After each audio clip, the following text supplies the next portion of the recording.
खंडेरायाच्या आशीर्वादाने आज मी आपल्या सर्व ग्रामस्थांना भेटीस आलेले आहे। जसं आता सरांनी उल्लेख केला की मी 33 वर्ष नोकरी केली। सर, तुम्ही खरंच ज्ञान दिलेलं आहे आणि निश्चित तुमचे विद्यार्थी आज ज्यांनी तुम्ही घडवलेलं आहे ते निश्चित तुमच्या पाठीशी उभे आहे आणि असं दिसतंय। मुलांनी सगळ्या कार्यक्रमाचं आयोजन केलं। सरांना हे माहिती पण नव्हतं की ते कार्यक्रम फक्त एवढंच माहिती होतं। सरांचा फोन आल्यानंतर सर खरंच खूप तुम्ही मुलांना घडवलेलं आहे आणि असं प्रगती पथावरती आहे।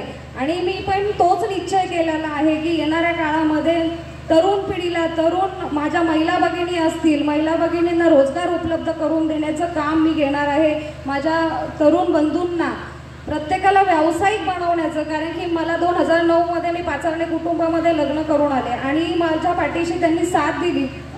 पतीची साथ असल्यामुळे मला रोजगार तू स्वतः उपलब्ध करून दे महिला भगिनींना, आणि मला त्यांनी कंपनीची चावी हाय अशी हातामध्ये दिली आणि आम्ही प्रगतीपथावरती आज अनेक लोकांना रोजगार उपलब्ध करून दिला। येणाऱ्या काळामध्ये मला वापगाव रेटवडी गटामध्येही सगळ्यांना व्यावसायिक बनवण्याचा निश्चय केलेला आहे आणि माझ्या वापगाव रेटवडी गटातील जेवढ्या समस्या असतील त्या सोडवण्याचा मी प्रयत्न करणार आहे। प्रयत्न नाही, कामच करून दाखवणार आहे। आणि येणाऱ्या काळात निश्चित आपण बघाल, जसं बँकेलाही तुम्ही राजगृहनगर सहकारी बँकेला मला आपण सर्वांनी संचालक पदापासून तो उपाध्यक्ष पदापर्यंत सगळ्यांनी साथ दिली आणि मी कामही करून दाखवलं। म्हणून येणाऱ्या काळात लगेच मला त्यांनी उपाध्यक्षाची पदाची संधी दिली की ताई तुमचं काम चांगलं आहे, पुढे काळात तुम्ही काहीतरी चांगलं करू शकता। एवढा मला बँकेच्या सगळ्या संचालकांनी माझ्यावरती विश्वास दाखवला।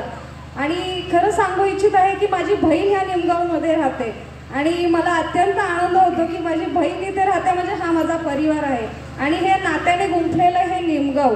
आणि कुलदैवताचा आशीर्वाद तर सगळेच आपण घेत असतो। जेव्हा कुलदैवताचा आशीर्वाद घेताना बहिणीकडे जातो ते माझं कुटुंब आणि ह्या निमगावमध्ये मी सातत्याने येत असते आणि येणाऱ्या काळामध्ये मला काम करण्याची संधी द्यावी, मी अशी मनापासून आपल्या सर्वांकडे अपेक्षा, मतदान रूपी अपेक्षा व्यक्त करते।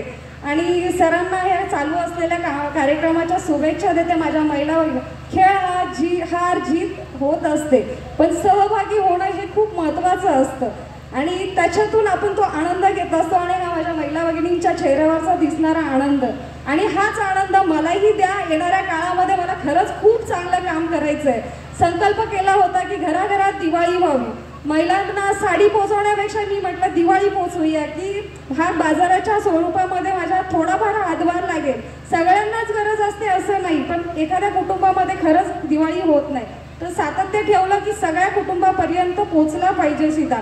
तर त्या निमित्तानं मला सांगू इच्छित आहे की मी जसं आता दादांनी उल्लेख केला की कोल्हापूर बाळूमामाचं दर्शन केलं, कोल्हापूरची महालक्ष्मीचा आशीर्वाद घेतला आणि कुलदैवताचा आशीर्वाद घेतला। येणाऱ्या काळात निश्चित आपण सर्व ग्रामस्थ माझ्याबरोबर उपस्थित राहत वापगाव रेटवडी गट सगळे आशीर्वाद देतील आणि आम्हा दोघांना काम करण्याची संधी देतील। मनापासून आपल्या सर्वांची आभारी आहे। आपण खरंच खूप छान आगमन केलं आणि माझ्या महिला भगिनींना ह्या खेळासाठी शुभेच्छा।